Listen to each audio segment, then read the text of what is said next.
Bienvenue à Parle Jazz du jeudi. Le jeudi, on parle sport à l'émission PPJJ. Et aujourd'hui, un invité d'honneur, Normand Légère, est avec nous. Bonjour, Monsieur Légère. Bonjour.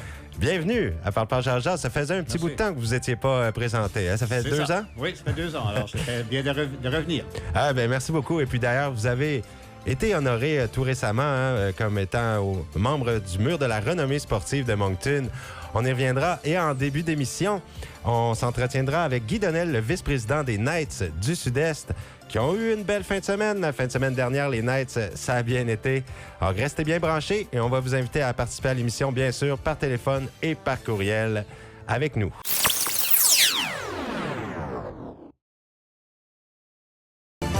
C'est Parle Jazz Sport qui débute à l'instant. On a aujourd'hui Normand Légère avec nous et en début d'émission, comme à l'habitude, on parle des Knights. Aujourd'hui, on va rejoindre Guy Donnel, le vice-président des Knights du Sud-Est. Bonjour, Monsieur Donnel. Bonjour les boys, comment ça va? Ça va super bien. Oui, salut. Oui, approchez-vous un petit peu. Eh bien, Guy, ça a bien été la fin de semaine dernière. On a bien rebondi. Donc, revanche contre le Poséidon, premièrement, de la péninsule acadienne. On pourrait parler du match de vendredi. Victoire 6-2 des Knights. Alors, ça, c'était suite à une défaite contre le Poséidon. C'est ça. Très bon match à domicile. Les Poséidons, c'est une très bonne équipe, très bien balancée. Puis, on a eu notre gardien de but était excellent. Qui était dans les buts vendredi? C'était Loïc Nadeau. Ah, je l'aime beaucoup, ce gardien. Dans les buts. Il a joué un très bon match. Une brigade défensive, l'avantage numérique. 4 trios très bien balancés. Mais on a joué un très bon match. La défaite que vous aviez eue auparavant là, contre le Poséidon, c'était un match serré. Hein? Ça avait fini, je pense, 7-6, c'est ça? Oui, ça avait fini 7-6. Puis c'était un match... comment je pourrais dire? Un match avec beaucoup de punitions.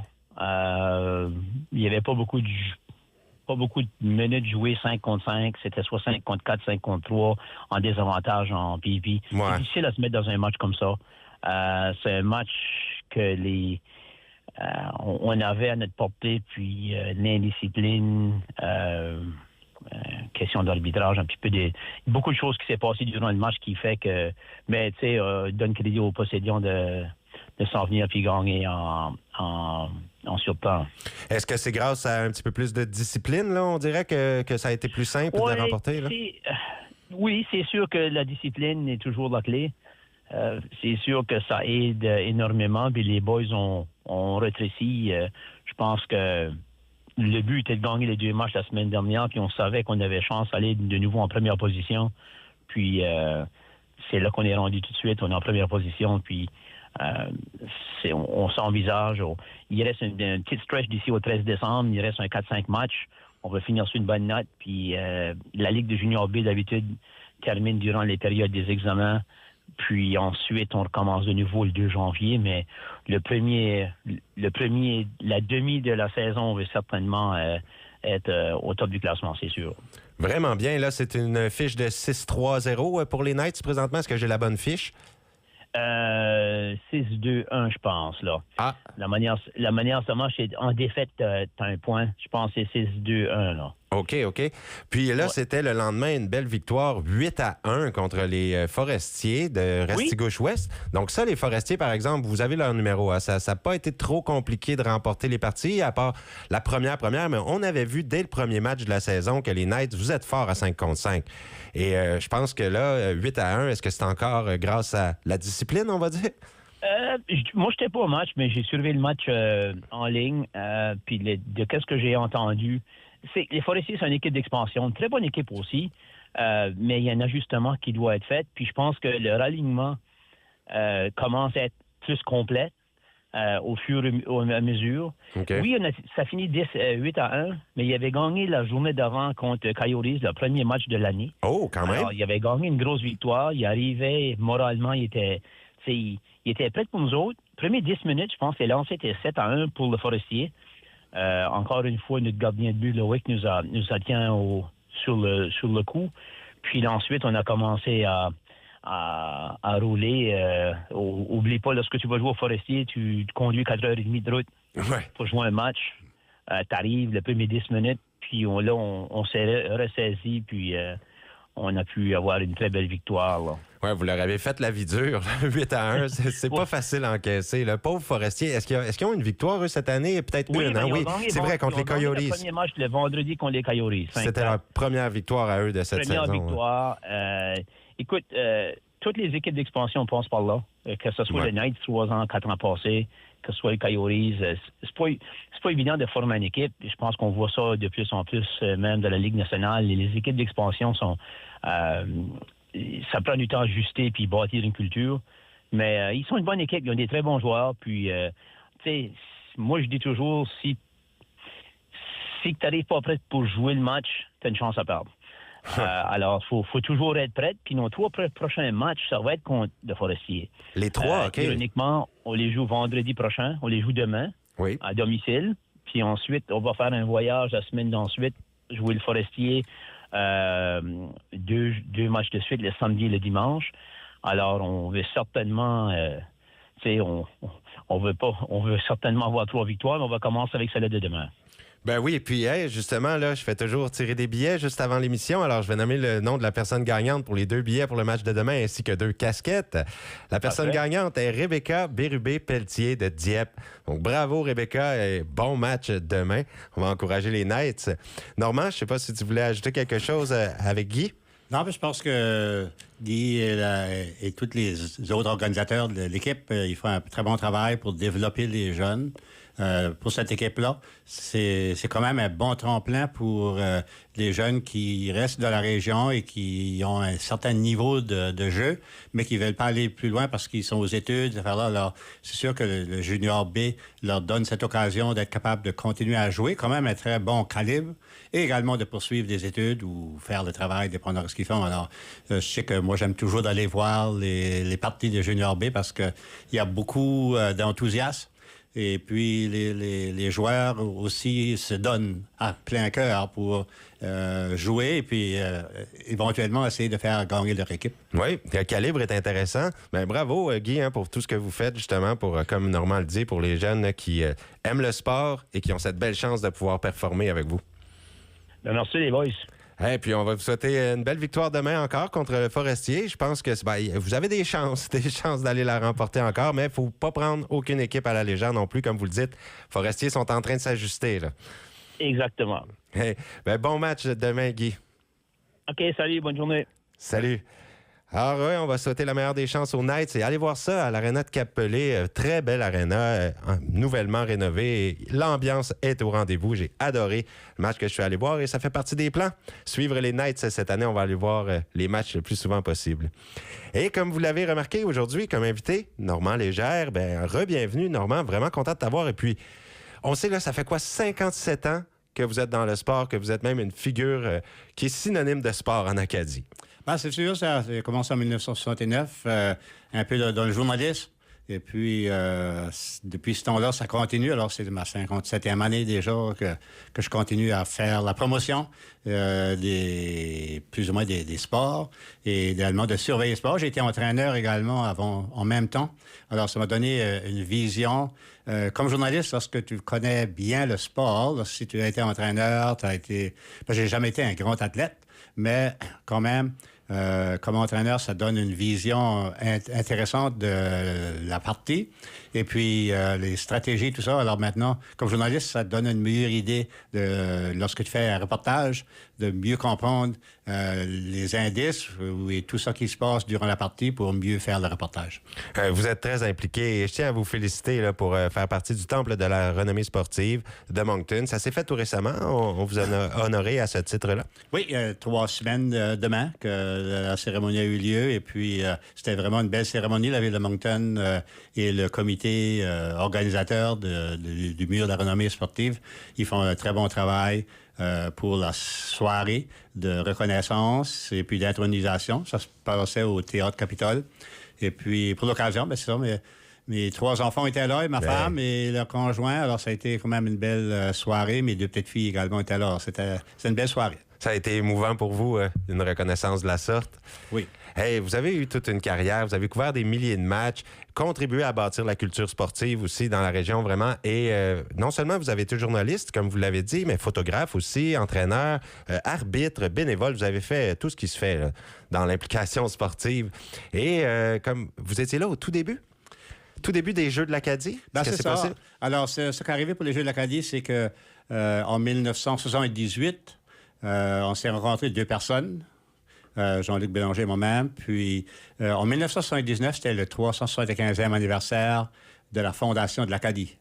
Alors, il y avait plusieurs activités qui s'organisaient, mais rien dans les sports. Alors, Jean-Luc et moi, on était assis dans une chambre d'hôtel une soirée, puis on a regardé, il faut faire quelque chose. Alors, on a décidé plus ou moins, de donner la chance aux jeunes sportifs, et puis on a décidé de créer les Jeux de l'Acadie. Alors, les Jeux de l'Acadie, c'était seulement pour une année. Alors, c'est l'année en 1979 pour célébrer les 375e, avoir une activité sportive. Et après ça, on a dit, au moins, on aura ça. Alors, on a joint des personnes qui étaient intéressées, les premiers à organiser les premiers Jeux. On a décidé d'aller à travers le système scolaire parce que les jeunes francophones étaient dans le système scolaire. Et avec ça nous donnait notre clientèle francophone. Donc, parce que c'était des jeunes de... Alors, ça a été communiqué avec plusieurs personnes qui ont décidé, oui, on va appuyer ça. Alors, on a organisé les premiers Jeux au mois d'août 1979 à l'Université de Moncton. Et puis, ça a été toute une activité, un événement incroyable parce qu'à la fin... On avait eu des cérémonies d'ouverture, des cérémonies de clôture, un peu comme les Jeux olympiques. C'était nos petits Jeux olympiques avec les compétitions. Et tout d'un coup, la réponse des jeunes, la réponse des parents, des personnes qui appuyaient les activités, les entreprises qui fournissaient des services ou de l'argent. Et à la cérémonie de clôture, on a eu autre choix que de dire qu'il y aurait une deuxième édition en 1980. Alors, pour une activité qui devait avoir lieu pour une année, 47 ans après, c'est encore là. Alors, ça a été vraiment une belle création, une belle activité, puis ça continue à grandir. Et d'ailleurs, vous avez une autre corde à votre arc parce que vous avez même publié des ouvrages. Donc, vous connaissez la plume. Et concernant les 10e et les 40e Jeux de l'Acadie, vous avez publié sur ceux-là. Est-ce que vous aviez choisi pour une raison particulière l'année 10 et 40? Non, pas nécessairement. On voulait faire quelque chose pour le 10e anniversaire. Et puis... c'était un de mes amis qui était le directeur général de la Société des Jeux à ce moment-là. Alors, il est venu me voir et m'a dit, oui, on devrait faire quelque chose parce que c'est quand même un événement incroyable. Et puis, par la suite, ils avaient embauché quelqu'un pour essayer de faire quelque chose pour le 30e anniversaire, faire donner, mais ça n'a pas abouti en bouquin ni rien, ça restait là. Okay. Alors, au 40e, la Société des Jeux, c'était un autre de mes amis qui était là, puis il est venu me voir, puis il dit, regarde, t'as fait le 10e, pourquoi tu peux pas faire le 40e? Puis j'ai dit, ah oui, mais j'ai dit, moi, je veux que ça soit quelque chose d'important ou d'intéressant pour les jeunes, qu'il y ait des photos, c'est pas seulement de la rédaction, mais qu'il y ait aussi beaucoup de photos qui démontrent l'activité et l'enthousiasme des jeunes et des parents et les entraîneurs, tous ceux qui étaient là. Et puis, ils ont accepté et approuvé l'idée. Alors, on a travaillé, c'est ça, passé 1 an pour... ramasser toutes les statistiques, ramasser des résultats, ramasser également des faits, trouver des athlètes, interviewer des athlètes. Alors, ça a été vraiment un ouvrage intéressant pour 1 an de temps. Et puis après ça, on a mis ça ensemble. Et puis, malheureusement, la 40e anniversaire a tombé dans l'année COVID. Alors, on n'a pas eu la chance de faire la promotion de l'ouvrage autant qu'on aurait aimé en raison de ça, parce que les Jeux avaient été annulés. Puis, ça ne nous a pas donné le tremplin qu'on s'attendait. Mais de l'autre côté, on a réussi à le faire quand même de d'autres manières. Et puis, en tout cas, là, c'est toujours là. C'est quand même un ouvrage qui donne un bel aperçu des 40 premières années de la Société des Jeux et la finale des Jeux de l'Acadie, avec un historique, avec toutes sortes d'anecdotes, avec des interviews des athlètes et, comme dit, des statistiques et des résultats. C'est un livre qu'on peut encore trouver aujourd'hui? Vous Oui. dites que c'est encore disponible? Où est-ce qu'on peut trouver ça, ce livre-là, les 40e Jeux de l'Acadie? On peut téléphoner à la Société des Jeux de l'Acadie? Non. Moi, j'en ai chez nous aussi. Vous en avez, vous? Normand Légère, on peut passer par vous? Oui. Puis, il les vendait 40 $. C'était un peu comme une levée de fonds en même temps. Mm-hmm. Et puis, si quelqu'un les achète de moi, il me donne 40 $. Le 40 $ va à la Société des Jeux pour organiser, continuer à fonctionner comme société. OK, c'est de l'argent qui est réinvesti pour les jeux, pour les jeunes. Est-ce que c'est volumineux comme ouvrage, le livre? Oui. Ouais. Il y a 200 quelques pages quand même. dedans, là, avec tout. Parce que tu as 4 à 5 pages de photos et d'anecdotes et de stats de chacune des finales. Alors, commence à 79, 80, il n'y a pas eu en 81, mais il y a eu 82, 83. Alors, chaque finale a ces 4 pages d'importance à l'intérieur du livre. Wow! Bon, ben, si ça vous intéresse d'avoir plus de renseignements, fouiller un petit peu là-dedans, ça peut être très intéressant pour les gens qui s'intéressent aux Jeux de l'Acadie. Et puis, au fil des ans, Normand, vous avez représenté le Nouveau-Brunswick à plusieurs événements, comme par exemple 12 fois aux Jeux du Canada, 9 aux Jeux de la francophonie. Là, vous étiez à titre de chef de mission, je pense, ou qu'est-ce que vous faisiez comme rôle? Comme aux Jeux du Canada, en fin de compte, j'en ai fait 17. 17, okay. J'en ai fait une douzaine, un peu comme, je dis journaliste. J'y allais comme membre de la mission. Alors, je m'occupais de la promotion de nos athlètes.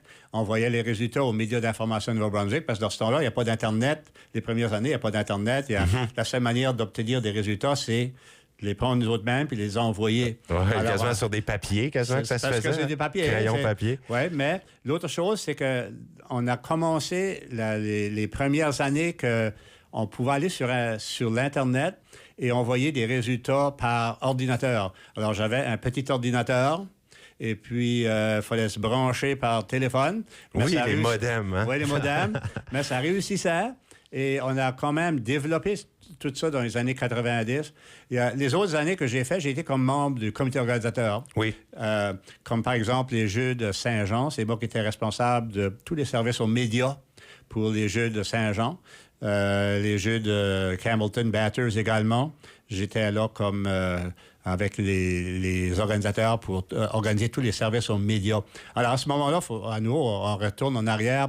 Tu n'as pas de service d'ordinateur. Alors, une fois qu'une compétition était finie, c'était tout par fax. Alors, les gens là-bas nous envoyaient un fax avec les résultats. Nous, on faisait, dépendant combien on avait de journalistes, 150, 200. Alors, on faisait 200 copies. Et puis, on avait des casiers, des pigeonniers pour chacun des journalistes qui étaient là, qui voulaient avoir les résultats. Alors, on faisait les 200 copies, puis on les distribuait dans le pigeonnier. Alors, eux pouvaient aller dans le pigeonnier ramasser des résultats. Alors, c'est comme ça que ça se passait. Aujourd'hui, naturellement, il y a eu beaucoup d'évolution de faire ça, mais c'était quand même intéressant de voir ça. Est-ce que vous l'appréciez, l'évolution d'aujourd'hui de la technologie? Parce que là, vous continuez d'être très impliqué. Vous travaillez même 7 jours semaine, là, vous, là encore, là, pour les Aigles Bleus. Vous êtes... vous dirigez les communications en quelque sorte, là. Vous êtes responsable des communications, donc vous avez de la job à faire, mais là, vous avez la nouvelle technologie. Est-ce que ça va mieux? C'est beaucoup plus intéressant. Il ne faut pas oublier que les premières années avec le fax, lorsqu'on envoyait une page, alors une page régulière, là, les premiers fax, c'était 4 minutes. 4 minutes, ça prenait pour envoyer une page? Alors, imaginez, moi, souvent, j'avais 10 pages que j'envoyais, là. Oh, ça prend presque 1 heure. Exactement. Puis de ce temps-là, tu peux pas vraiment travailler, là, parce qu'on va juste mettre une page à la fois. C'était juste une page à la fois, il fallait mettre dans le fax. Alors là, puis souvent, ce qui arrivait, puis une petite anecdote, c'est que souvent, dans ce temps-là, la technologie, il fallait toujours passer par un téléphoniste. On ne pouvait pas faire des appels en direct parce que c'était pas encore à la mode. Hein? Alors, il fallait toujours passer par un téléphoniste parce que c'est des appels interurbains. Alors, parfois, les téléphonistes écoutaient, puis ils n'entendaient pas de voix. Alors, ils coupaient la ligne. Alors, puis là, vous autres, vous étiez sur le fax? Nous autres, étions sur le fax. On envoyait, puis on envoyait. Mais le fax, l'autre bout, ne recevait rien parce qu'il avait coupé la ligne. Alors là, moi, j'appelle. au journal, puis je disais, avez-vous tout reçu les 10 pages? Non, on n'a que reçu 4. Alors, là, il fallait que je recommence, envoyer les 6 autres, alors un autre 24, 25 minutes. Puis là, je disais à la téléphoniste, coupe pas la ligne. Alors, c'est juste de voir qu'aujourd'hui, avec un bouton, quelques secondes, tout est là. C'est vraiment très, très incroyable de voir ça. Et même aujourd'hui, pour le journal, pour le Moniteur acadien, par exemple. Vous travaillez pour le Moniteur acadien. Oui. Vous écrivez des articles à chaque semaine pour les sports. Exactement. Et un peu de nouvelles générales également. Alors, ça aussi, c'est la même chose. C'est le fun parce que peut-être tu peux rédiger, mais une fois que tu as fait la rédaction sur un courrier électronique, dans quelques secondes, c'est parti avec des photos.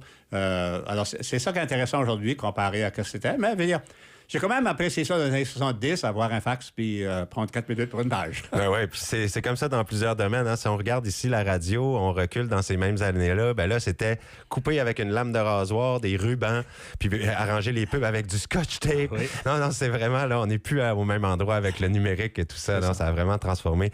Hey, parlez-moi aussi, M. Légère, du fait que vous aviez contribué beaucoup. Il y avait eu les championnats du monde d'athlétisme junior qui avaient mis quasiment Moncton sur la map. Là. Ça, et vous aviez participé en 2010 à l'organisation de ça. Oui, c'est ça. Alors, c'était la même chose. C'était souvent la majorité des personnes et des choses que moi j'ai fait, c'était relié aux médias d'information. Alors là, c'est la même chose. On a organisé les services aux médias d'information. Alors, tous les médias à travers le monde qui venaient ici, à Moncton, pour ces championnats. Alors, accepter leur demande d'accréditation, vérifier, approuver leur accréditation. Après ça, durant les Jeux, être présent, sans avoir un centre des médias où les gens viennent pour travailler, ils reçoivent les résultats. Il y a des chaises, il y a des tables, ils peuvent mettre les ordinateurs, il y a un branchement. On a les branchements Internet. Après ça, fallait s'assurer. On avait également des écrans qui pouvaient voir ce qui se passait sur la piste en même temps. Si eux étaient à l'intérieur pour faire leur travail, ils pouvaient voir ce qui se passait sur la piste. Alors, c'est surtout des services comme ça. Et puis après ça, durant les compétitions, il fallait contrôler, le mouvement des journalistes. Ou des photographes, je devrais dire.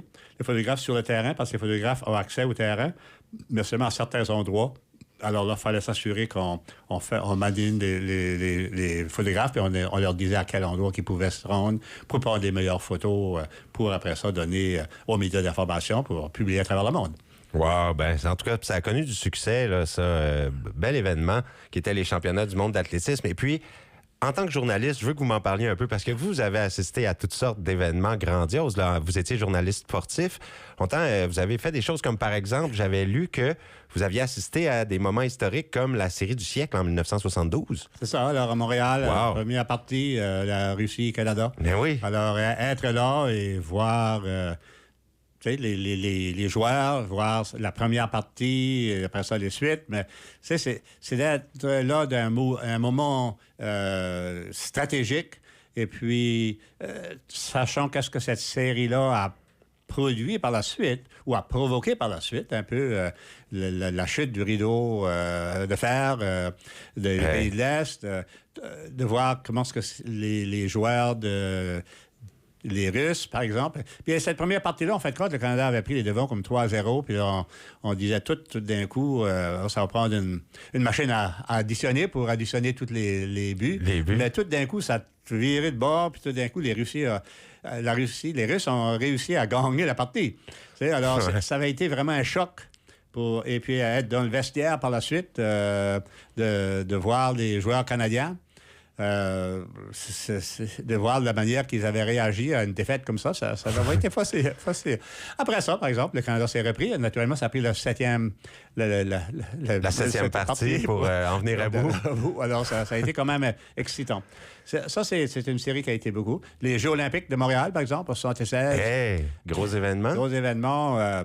Et puis d'être présent au stade olympique, voir tout ça qui se passait. C'était vraiment des moments incroyables et qui nous donnent la chance d'être présents, mais d'être témoins de ce qui se passe. Et de voir aussi, lorsque Greg Joy avait remporté la médaille pour le saut en hauteur dans le stade olympique, lorsqu'il a fait son fameux saut, on aurait pu entendre une épingle. Dans le stade olympique. C'était silencieux à grandeur. Hey, 50 000 personnes à peu près dans le stade olympique. Oui, même plus. Ça faisait pas un son? Pas un son.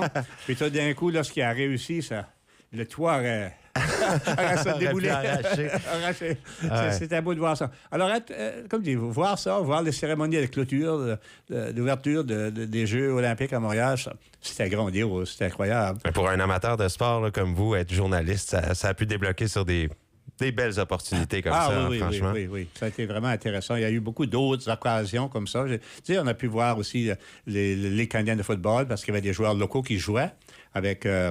il y avait Alan Turock qui a joué également avec Toronto. Et puis Stuart Fraser. Alors, il y en a d'autres, c'était des jeunes comme moi, j'avais coaché ici à Moncton, quand ils étaient jeunes, puis de les voir. Après ça, aller les voir jouer dans la Ligue canadienne de football, chez les professionnels. Et puis faire des interviews en même temps, puis prendre quelques photos. C'est vraiment intéressant, là. Wow, tout un parcours. J'aime beaucoup vous écouter, M. Légère. On va prendre une courte pause, puis on continue de s'entretenir avec vous. Et si vous avez des questions, vous voulez commenter ou parler, poser une question à M. Légère, vous pourrez le faire. Le 506-532-0133, on prendra vos appels. Et si vous voulez nous envoyer un texte par courriel, c'est le ppjj@cjse.ca. On poursuit cet entretien avec Normand Légère. On va parler d'autres sports. On recevra aussi un petit peu plus tard Marc Vautour à l'émission pour couvrir l'actualité sportive. Restez branchés.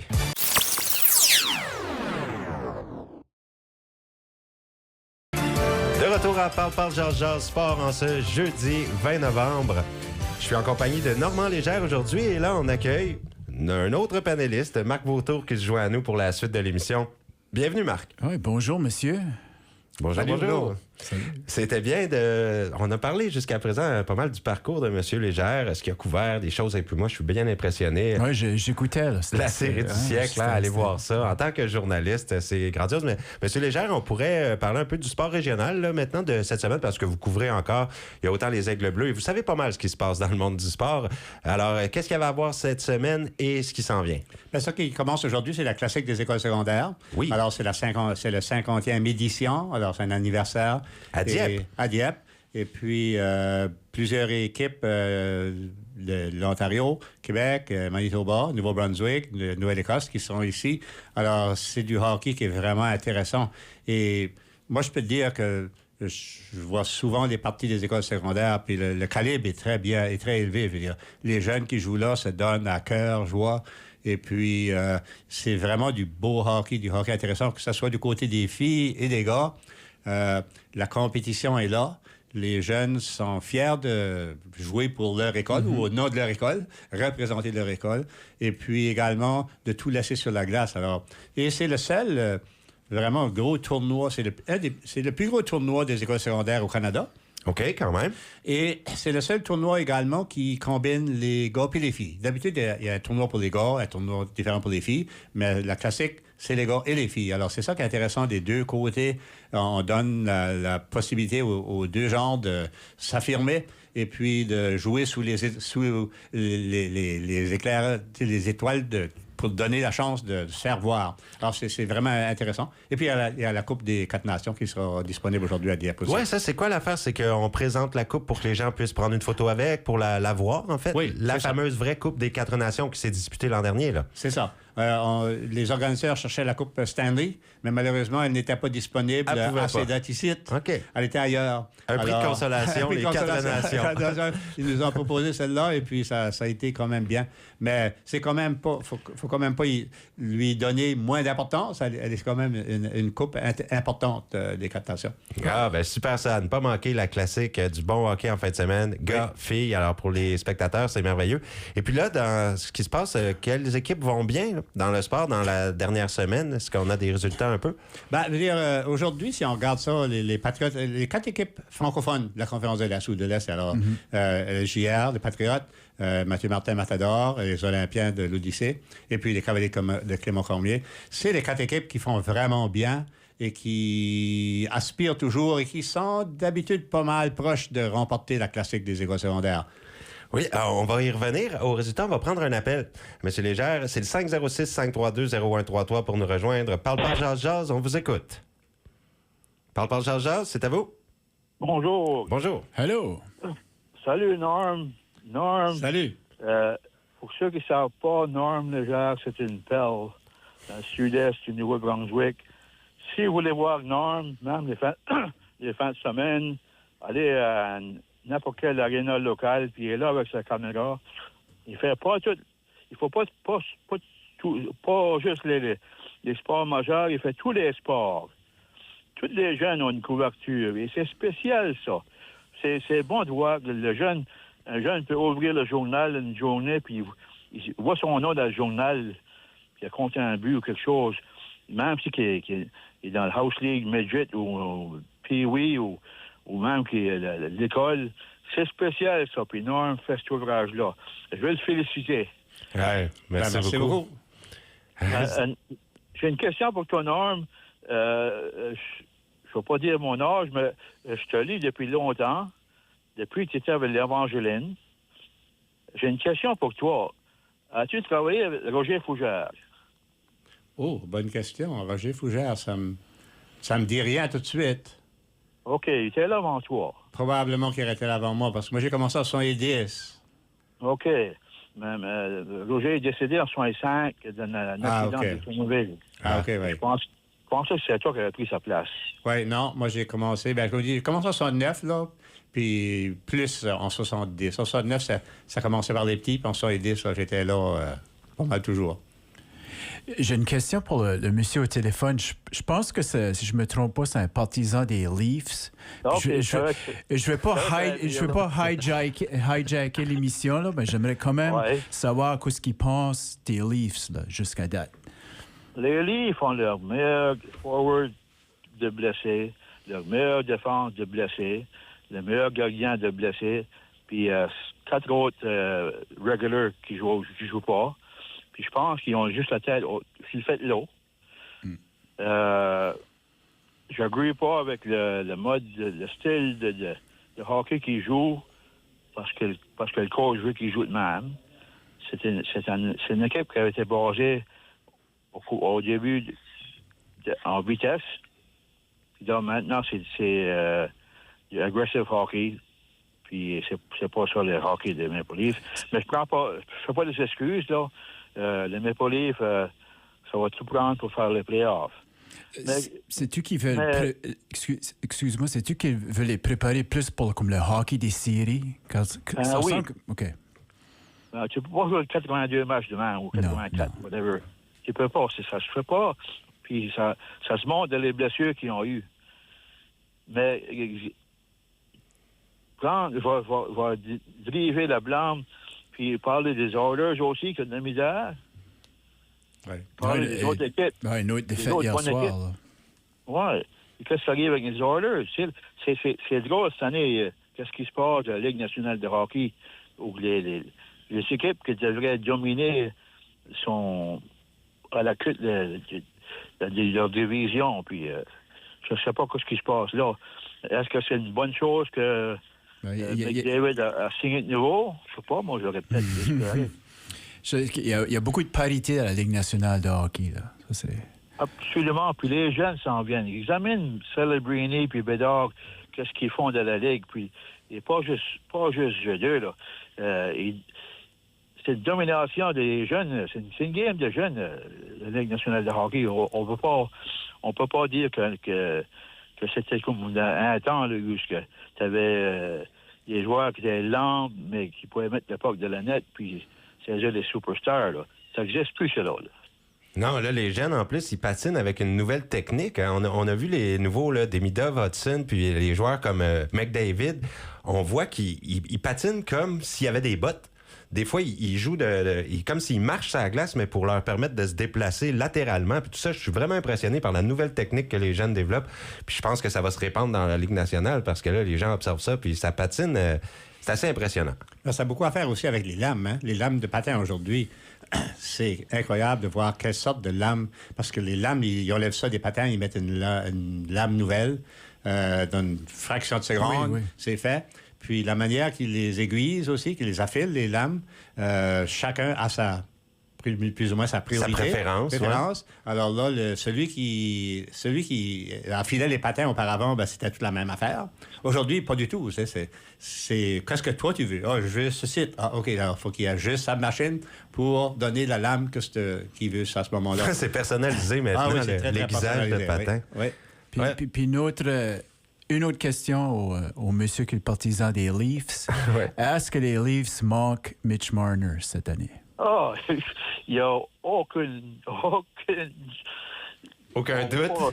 On va pas s'obstiner là-dessus. Mitch Marner, n'importe quelle équipe qui va parler d'un Mitch Marner, parle d'un gars de 100 points, puis un gars qui est brillant sur la patinoire.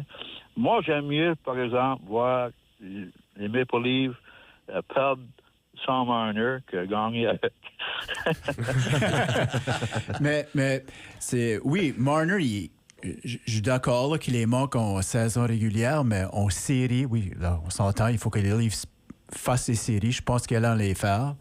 Mais Marner, il y a une tendance à disparaître en série. Donc, je suis comme curieux qu'est-ce qu'il va faire avec Vegas.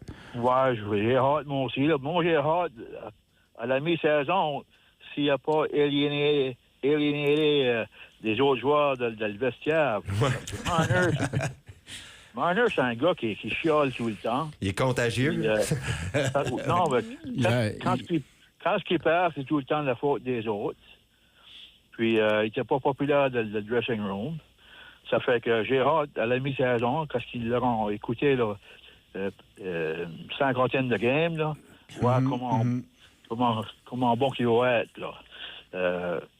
Mais, il fallait que tu sais faire. Il fallait qu'il y ait un choc, parce que les Maple Leafs perdaient après une ronde ou même, puis ils ont fait la deuxième ronde la dernière fois, mais c'est pas acceptable, ça. Parce que tu payes des millions de dollars comme ça à 400 joueurs sur l'équipe, il faut qu'ils mènent l'équipe au moins à la finale de division.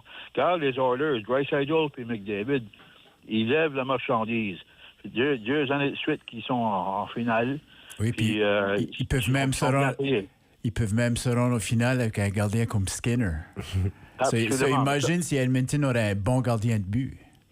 Ça, c'est une autre chose, ça.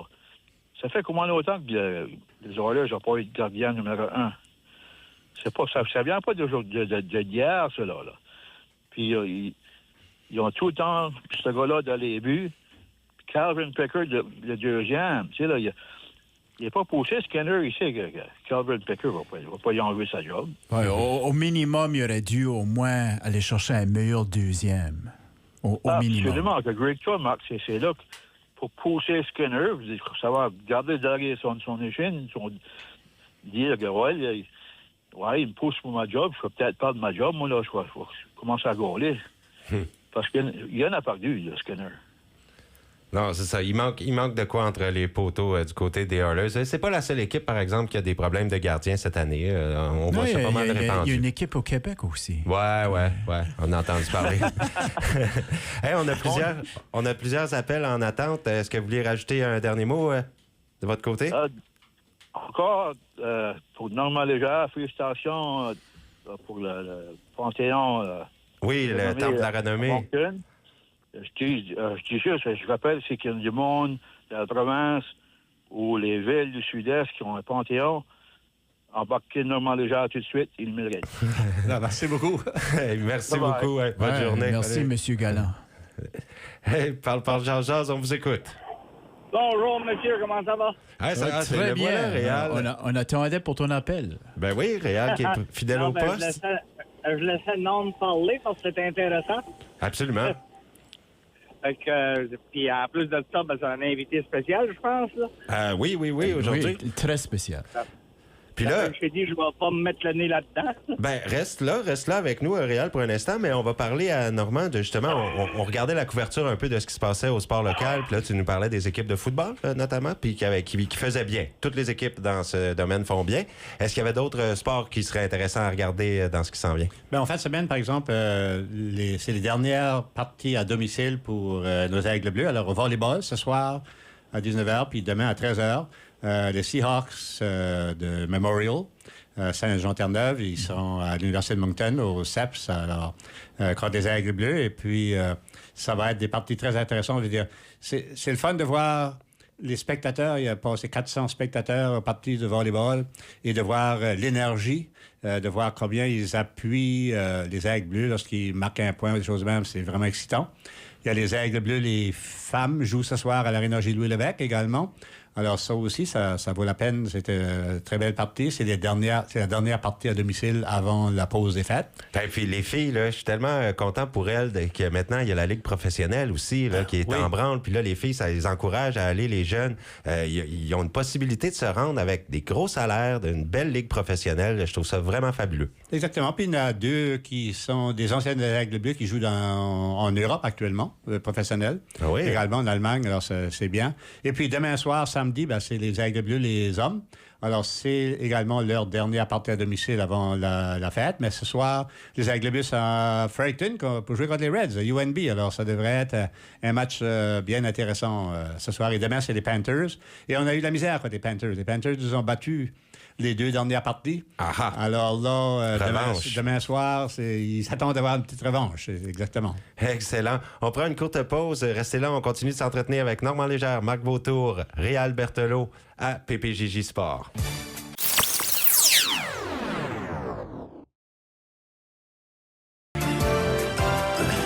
Toujours à Parle Jazz. Merci d'être à l'antenne de CJSE pour parler sport aujourd'hui, Parle Jazz. Et on a toujours Réal Berthelot au téléphone? Oui, monsieur. Il est là, oui, monsieur. Bien, content de t'avoir. Hey, avant de passer, c'est sûr qu'on revient un peu sur la Ligue nationale de hockey, mais les Alouettes, qui n'ont pas réussi à avoir la Coupe Grey, qui ont bien tenté de remonter dans les dernières secondes du troisième quart, mais qui ont perdu 25-17 face aux Rough Riders de la Saskatchewan. Alors, ben, bravo aux Rough Riders pour... un premier championnat depuis 2013. Oui, quand même. Donc, les Rough Riders... je savais qu'il y a beaucoup de gens, tu disais même dans ta famille, ça prend pour les Rough Riders, ouais, les beaux-parents. Mes beaux-parents, ouais, c'est comme des hardcore Rough Riders. Hey, il va avoir une belle fin de semaine. Hein? Ouais. D'habitude, ils enregistrent la partie puis le regardent le lendemain. J'imagine qu'ils ont probablement gardé la Coupe Grey là, en direct. Ouais, puis là, il y en a eu un incommodé, hein, le jeune corps arrière de 27 ans, c'est Alexander. Ça, il a eu une blessure récurrente à la cuisse pendant la saison, puis il a été un peu incommodé à la fin du match. Ouais, lui, c'est ça, Alexander, il m'a vraiment impressionné avec la force de son bras, hein, comme les tirs. Mais lui aussi, une de ses forces, c'est qu'il peut courir. Mais là, à cause qu'il jouait avec une blessure, il était limité, puis les Rough Riders savaient qu'elle allait tirer, là. Ouais. Réal, t'as écouté la finale? Oui, il a couru 1 ou 2 fois, là, mais pas comme à ses habitudes. Puis une fois, tu voyais, là, il y avait du mal. Oui. Puis, ce qui arrive aussi, c'est qu'ils ont décollé un petit peu en retard. Ils se sont fait intercepter à décollant, là. Puis après ça, ils ont eu de la misère à reprendre là-dessus, là. Il y a eu un botté de dégagement, puis ils ont fait un point. Puis là, après ça, là, tout s'est écroulé un peu là, pour les Alouettes. Là. Puis oui, c'est ça. Là, les Rough Riders ont pris le dessus, mais au 4e quart, les Alouettes ont quand même fait une belle remontée, là. Oh oui, ils ont fait une belle remontée. L'effort était là. Puis oui, ils étaient à 2 verges. Là. Ils se perdaient 8, puis ils étaient à 2 verges, puis là, il y a un fumble. Là. Ouais. Ils étaient en territoire hostile, les Alouettes. Hein? C'était presque 32 000 personnes à peu près. Puis ça huait les Alouettes au début du match. Oh, puis, il y avait plein de partisans des Rough Riders. Ouais, c'était plus ça. C'était pas mal rempli de partisans des Rough Riders. Mais au moins, il y a eu la représentation en français. Ce qui a fait bien plaisir à De Quoi, là, entre autres. Mais au moins... T'avais même un des arbitres qui a annoncé une pénalité. Il faisait bilingue. Hey, le message est passé pas à peu près. Le message est passé pas à peu près l'année passée. Hein? L'année d'avant. C'est l'année d'avant, oui, c'est vrai, en 2023 qu'il y avait qui ont gagné la Coupe Grey, mais où c'était pas de Français représentés du tout. Bon, ben, on va dire, c'est ça, un 5e championnat de gagné pour les Rough Riders. Ben, c'est un beau bravo. Stuart Fraser. Moi, je vais féliciter l'organisation de ceux-là qui ont organisé le tournoi, là, parce que faire le pas de 0 50 c'était bon. Oui, absolument. Eh bien, bravo les Rough Riders. On parle un peu de la Ligue nationale de hockey et le sujet principal... je voudrais juste dire que Stuart Fraser a joué avec les Rough Riders à Saskatchewan dans les années 70. Et qui est Stuart Fraser? Stuart Fraser, c'est un jeune de Moncton. OK. Que moi, j'ai eu la chance d'être entraîneur. Oh. Et puis, lui a joué avec les Rough Riders une dizaine d'années. Il habite encore dans la région, il est enseignant. Alors, c'est toujours intéressant de le rencontrer et de parler un peu de ses expériences. Mais c'est un ancien Rough Riders. On pourrait l'inviter à l'émission, venir faire un tour, Stuart. Ah, ben parfait, ça, c'est dans les plans. Donc maintenant, le sujet de la Ligue nationale de hockey que je voulais aborder aujourd'hui avec vous, c'est les tours du chapeau. Incroyable. Connor Bedard, on a des auditeurs aussi qui nous ont parlé des Blackhawks de Chicago. Eh bien, Connor Bedard, là, cette année, le deuxième tour du chapeau de sa carrière. Victoire de 5-2 contre les Flames de Calgary mardi soir. Et là, c'est 13 buts pour Bedard depuis le début de la saison. Il rejoint quelques joueurs. Il y en a quelques-uns qui ont 13, dont Caulfield, là, chez les Canadiens de Montréal. Nathan McKinnon, lui, qui en a 14, lui, n'est pas arrêtable. Qui pourra arrêter l'Avalanche du Colorado cette année? Je ne sais pas. Moi, je les vois aller très loin. Je les vois en finale de la Coupe. J'ai l'impression que McKinnon va être dominant puis que l'Avalanche va être très bon cette année. On est seulement en novembre. C'est vrai. sûr. C'est l'équipe. C'est l'équipe de l'heure. Présentement, ils sont solides. Mais c'est une longue saison. En novembre, il y a plein de choses qui peuvent arriver. Là. Comment tu dis, Réal? Les blessures. Oui. Puis, ça peut arriver, oui. Puis il y a pas juste les Canadiens de Montréal qui ont beaucoup de blessures. Gordon parlait des nombreuses blessures à Toronto. Les Bruins de Boston, c'est la même chose. C'est vraiment une épidémie cette saison. Puis moi, je pense que sont partis à cause de la cédule est vraiment compressée à cause des Olympiques. Oui. Comme les Bruins, par exemple, il va y avoir 14 parties dans le mois de novembre. C'est beaucoup de hockey, là. Ouais. Réal? Le Canadien, là, ils ont 3 joueurs sur la liste. 3 joueurs plus ou moins importants. Là. Mm-hmm. Moi, il y en a 2 là-dedans là, que je giverais up. Là. Vas-y donc, lesquels? Moi, il y a 3 joueurs en réalité que je vois plus des Canadiens. OK. Joe Veleno. Lui, il n'a pas été là longtemps. Ça, c'est lui qui n'a pas eu de points, ça? C'est lui qui n'a pas de points puis qui est moins 11 ou moins 12. Là. Okay. Non, c'est sûr. Ça, c'était une nouvelle acquisition, par contre, mais non, rien d'impressionnant du côté de Veleno, en effet. Bon. Après ça, Kurt Bedak, moi, d'après moi, c'est sa dernière année avec les Canadiens. Trop de blessures, J'aime ouais. son talent, mais il y a aucun... Il reçoit c'est sûr qu'il reçoit la POC sur le pied. C'est ça, là, c'est pas vraiment de sa faute. Comme c'est une malchance. Oui, parce que pour une fois, Kirby Duck avait attendu assez longtemps là, pour se remettre comme il faut là, de son ancienne blessure. Donc, on avait un Kirby Duck en pleine possession de ses moyens. Là. C'est dommage là, que bloquer un tir, ça vient de le remettre à l'infirmerie. Oui, mais le problème qu'il y a, c'est que les joueurs ont des outils pour se protéger les chevilles, puis ils ne portent pas. Ah, ils ont ça, hein? Ils seraient supposés d'avoir ça, des protèges services, parce que ça leur nuit, ça les rend inconfortables pour les parties, hein, c'est ça? Ben non, parce que la cheville, ça va tout le tour de la cheville, mais c'est comme un pad assez rigide, que quand tu reçois le coup, il est amoindri beaucoup. Mais ouais. ça enlève pas nécessairement de la mobilité. OK. Normand, tu voulais dire quelque chose là-dessus, les fameux protèges chevilles? Je crois que la majorité des personnes qui les essayent, c'est problème de mobilité qu'ils ont peur de perdre. La mobilité avec leurs patins. Parce qu'il ne faut pas oublier, aujourd'hui, comme on disait tantôt, les patins d'aujourd'hui, c'est pas les patins de plusieurs années passées. Mm-hmm. Et puis, les jeunes, c'est comme leurs pieds. Les patins écoutez, on mettait des patins, c'était pas mal. C'était pas nos pieds, là.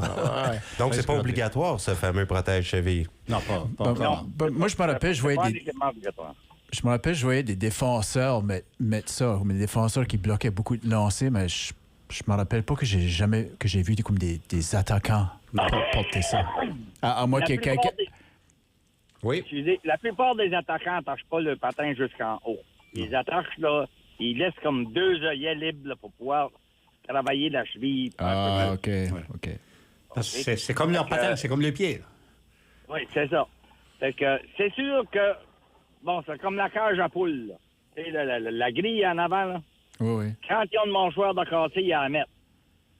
Mais s'ils ont peur de se mettre devant le filet parce qu'ils ont peur de recevoir une poque dans la face, mets-la ta cage à poules.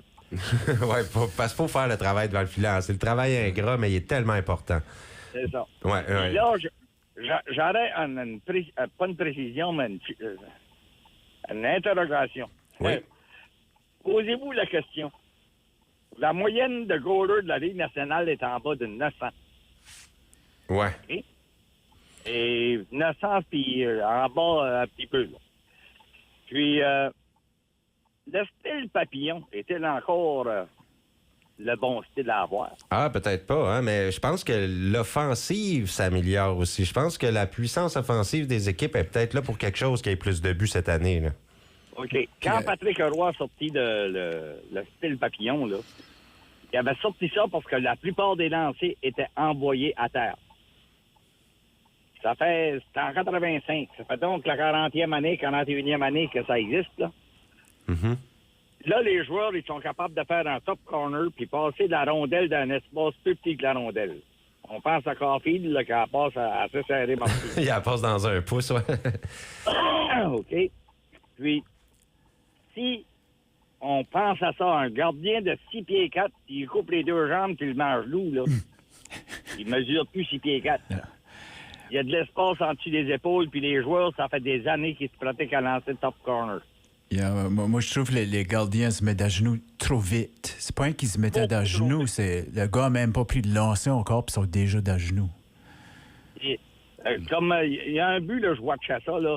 Montembeault, la première fois qu'il est revenu là, de sa pause, quand il est revenu, là, je me souviens pas quel but c'est, mais en tout cas, il s'est poussé vers la droite avec son patin, puis il a essayé de se breaker avec son pad. C'était Pasternak qui était là. Puis, il fallait qu'il couvre Pasternak, ça, c'est sûr. Mais il est arrivé, il a sorti à peu près comme 2 pieds en dehors de son cercle. L'autre a fait une passe en avant du goal, puis il s'est réveillé avec 24 pieds carrés pour passer le puck.